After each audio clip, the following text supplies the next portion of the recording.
Ang bedsheet pala natin guys ay pasadya siya na pwede siya sa 6 inches na bed. Kasi noon hindi ako marunong gumawa ng bedsheet.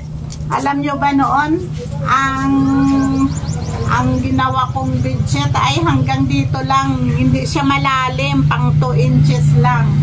Ngayon ay pwede siya sa 6 inches o 9 inches ang gilid niya. Pwede nyo siya maipalipit doon sa loob ng bedsheet. Pasadya talaga itong ginawa kong bedsheet na pwede siya sa makapal na foam na hindi siya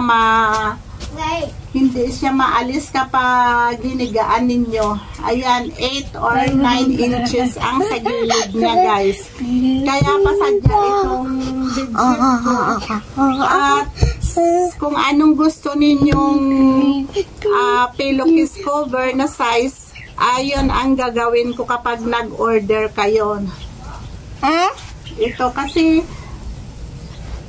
yung mga binibinta nila dyan guys, doon sa Antipolo guys, tig 350, bedsheet lang siya, wala siyang kasamang pillowcase cover.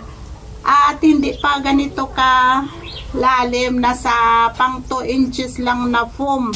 Dahil doon ako noon bumibili ng tela, binubuhat ko pa papunta dito sa Cagayan. Doon ako noon bumibili ng tela sa Antipolo at gumagawa din sila ng bedsheet. Alam nyo ba kung magkano ang kuha ko nito doon?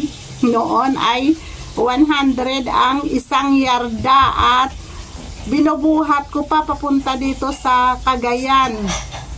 100 ang isang yarda ang bigay nila sa akin dahil pure Canadian cotton siya, makapal siya at malambot. Ito guys,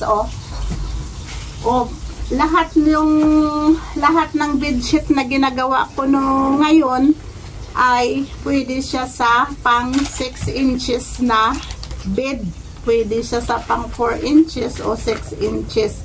Ito nasa 9 mahigit siya. Pwede siya sa pang 6 inches na bed ninyo. Kapag makapal ang bed ninyo, pwede pa rin siya. Kaya marami ang nag-order sa akin dahil ang gawa ko ngayon ay kumakapit talaga siya sa foam. Pwede nyo sa ipalipit sa foam ninyo. At ang ginawa ko ngayon ay matibay ang tahi niya, hindi kagaya ng tahi nila dyan sa factory na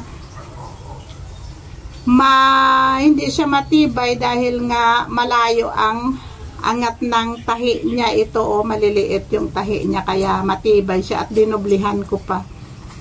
Yan guys, ang bedsheet ni Nanay Sewing. Nanay Susan Sewing. Sige guys, yan lang sa mga gustong mag-order ng bedsheet o pillowcase cover. I-message nyo lang ako guys or mag-comment kayo sa baba. Sige guys, yan lang. Maraming salamat!